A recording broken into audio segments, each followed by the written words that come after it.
¿Qué tal? ¿Cómo están? Los saluda nuevamente su amigo y atento servidor, el doctor Eduardo Preciado. Y el día de hoy quiero agradecer a todas aquellas personas que en su momento realizaron diversos comentarios con relación a la primer cápsula que les compartí a través de las redes sociales y precisamente atendiendo a las peticiones que me realizan en relación a temas a abordar en futuras cápsulas, es que el día de hoy quiero disertar en relación a un tema que considero de vital importancia, como lo es el principio pro persona.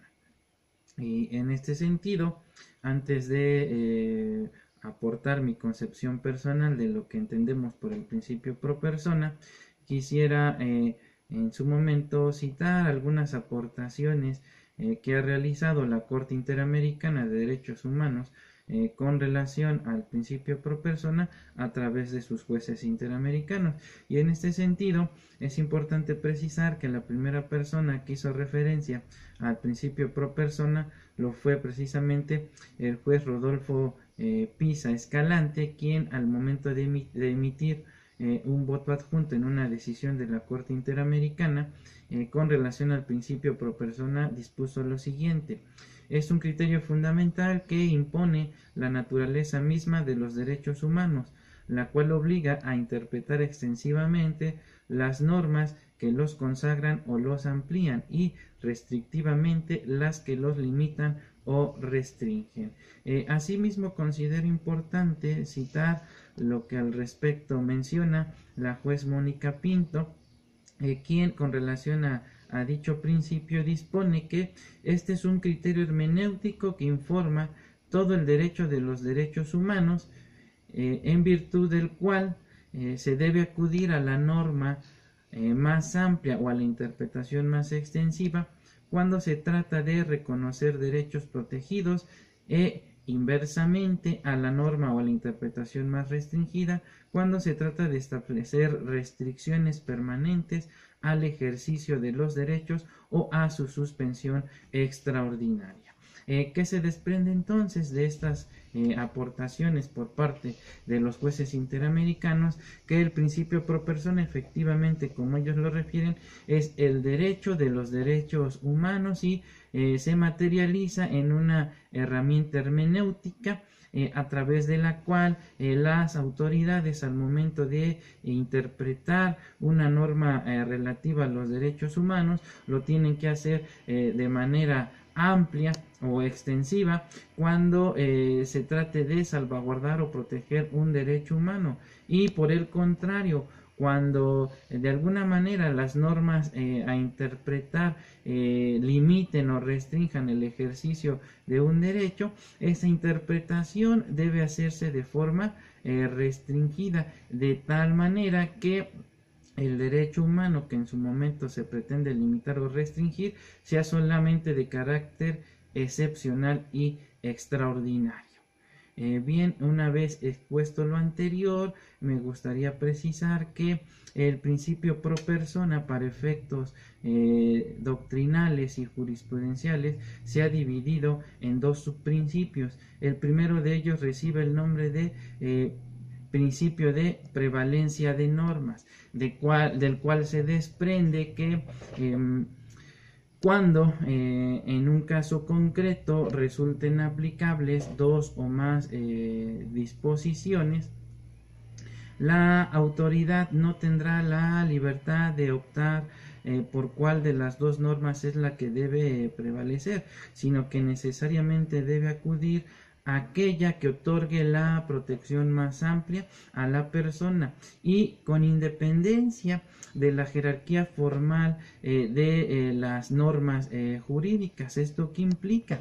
Que actualmente el famoso principio de supremacía constitucional ya ha sido rebasado. Hoy, al momento de hacer la interpretación de normas relativas a los derechos humanos, no nos interesa la cuestión de la jerarquía, salvo casos excepcionales cuando la norma de menor rango, en lugar de ampliar el ámbito de protección del derecho humano, lo restringe. Por el contrario, pudiera darse incluso la situación de que en un caso particular, al momento de contraponer una norma de menor rango con las normas del bloque constitucional, llámese Constitución Federal o los tratados. Estas últimas, en lugar de ampliar, restrinjan el ámbito de protección, y entonces la autoridad podrá optar por aplicar la norma de menor rango, en virtud de que es la que amplía el ámbito de protección del derecho. Esto desde luego todavía como que no lo alcanzan a entender las autoridades ni los abogados postulantes, dado que siguen casados con el viejo sistema del principio de supremacía constitucional, el cual en su momento fue el eje rector de todo el sistema normativo mexicano, y del cual se desprendía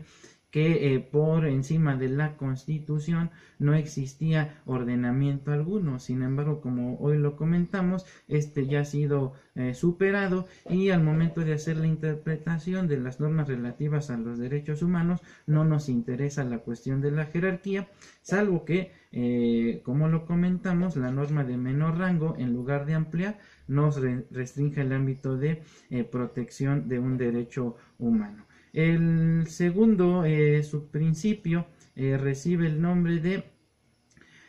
prevalencia en la interpretación. Este principio dispone que si una norma relacionada con los derechos humanos admite una doble interpretación, la autoridad no tiene la libertad de elegir cuál de las dos interpretaciones es la que debe prevalecer, sino que necesariamente debe acudir a la interpretación que otorgue la protección más amplia. ¿Sí? Bien, una vez expuesto lo anterior, me gustaría entonces explicar cada uno de estos subprincipios a través de ejemplos prácticos y en base a la experiencia profesional de su servidor en los distintos asuntos que hemos ventilado ante los órganos tanto jurisdiccionales como administrativos, y que si bien también forman parte del Poder Ejecutivo, materialmente ejercen funciones jurisdiccionales, y que por ende, tal y como lo vislumbramos en el video anterior, se encuentran obligadas también a observar el principio pro persona y en su momento ejercer el control de la convencionalidad. Y en este caso, para explicar lo relativo al principio de prevalencia de normas, me gustaría exponer el siguiente ejemplo. Nos encontramos con que en materia migratoria, el reglamento de la Ley de Inmigración, en su artículo 226, señala que en aquellos procedimientos que se inicien con relación a la internación ilegal de una persona a territorio nacional,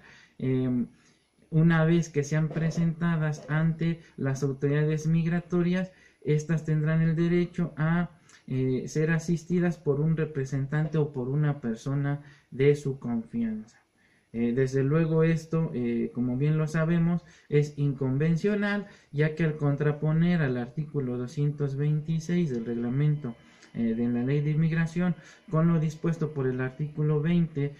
apartado B, fracción octava, así como con lo dispuesto por el precepto 8, numeral 2, inciso D y E de la Convención Americana sobre Derechos Humanos, y el artículo 14, numeral 3, inciso B y D del Pacto Internacional de Derechos Civiles y Políticos, de una interpretación armónica y sistemática de estos dispositivos, se desprende que para el ejercicio eficaz y como una forma de garantizar el derecho humano una adecuada defensa, el presunto infractor pues debe ser asistido jurídicamente en todas sus etapas procedimentales en las que intervenga por un defensor que tenga el carácter de profesional, es decir, un abogado o un licenciado en Derecho. Luego entonces, para que la autoridad administrativa en materia migratoria no vulnere el principio de adecuada defensa y por ende el principio pro persona, pues deberá optar por aplicar la norma que amplíe el ámbito de protección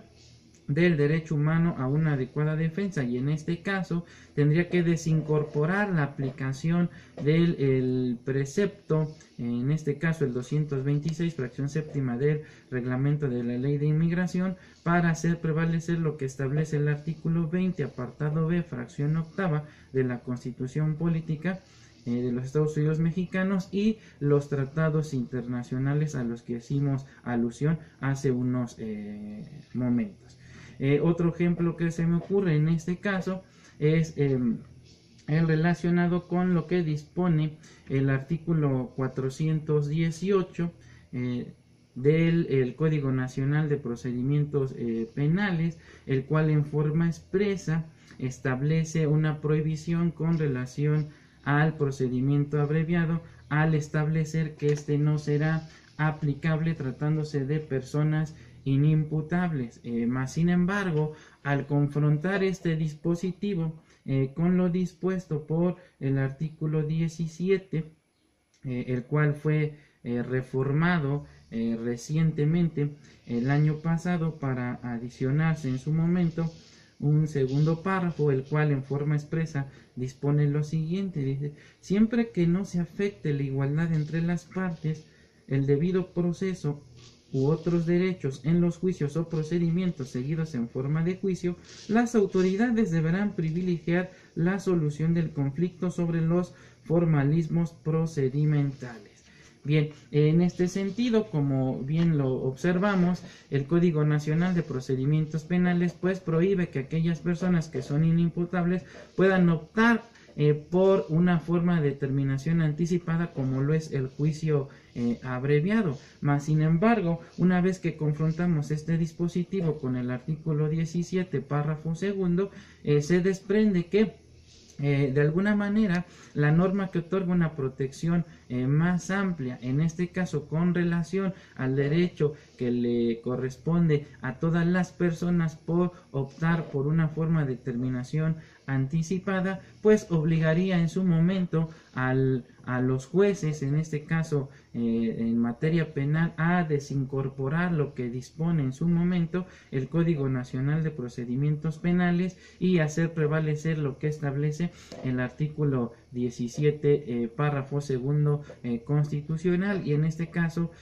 pues me es grato observar en las redes sociales un fragmento precisamente de una audiencia de oralidad donde un juez, que tengo la fortuna de contar con su amistad, además de que fue mi maestro en algunas de las maestrías que he estudiado, ver efectivamente cómo aplica el principio pro persona y por ende el control de la convencionalidad para de alguna manera inaplicar lo que establece en este caso el Código Nacional de Procedimientos Penales y hacer prevalecer lo que establece el artículo 17 constitucional en su párrafo segundo y permitir en su momento a las partes optar por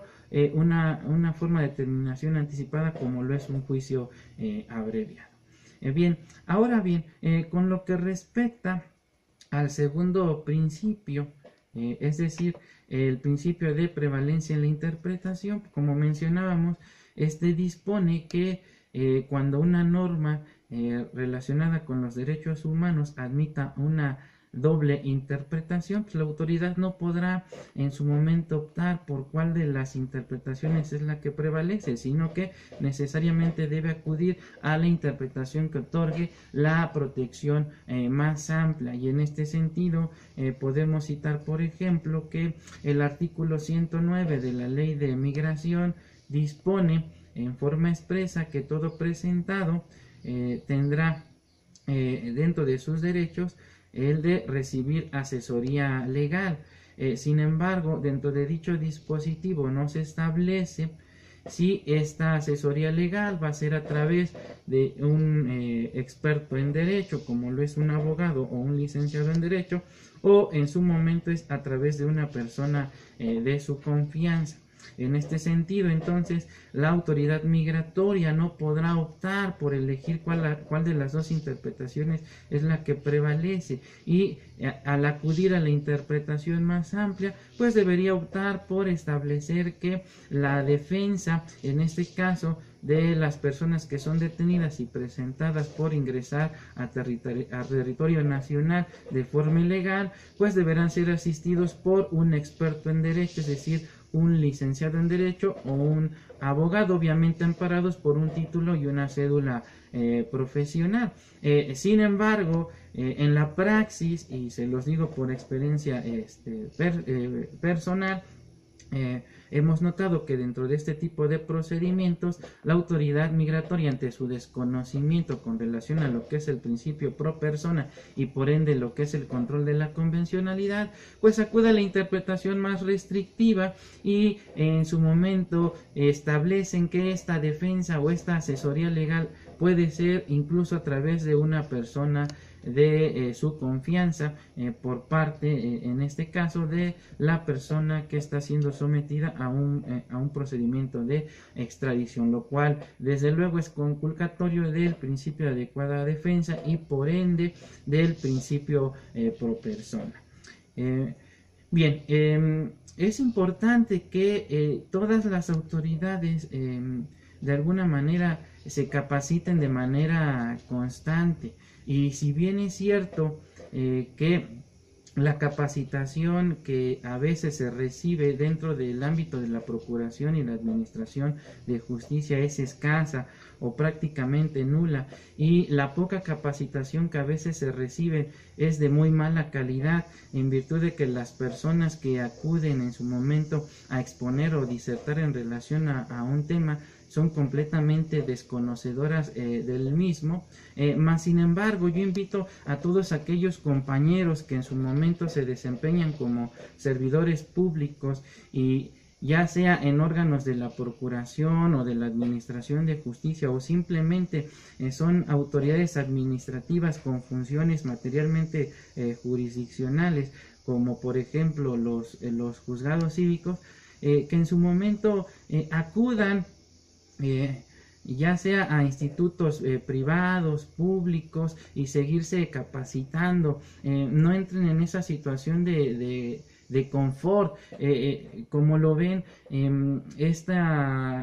las normas están sufriendo diversos cambios, y hay criterios que en su momento ya han sido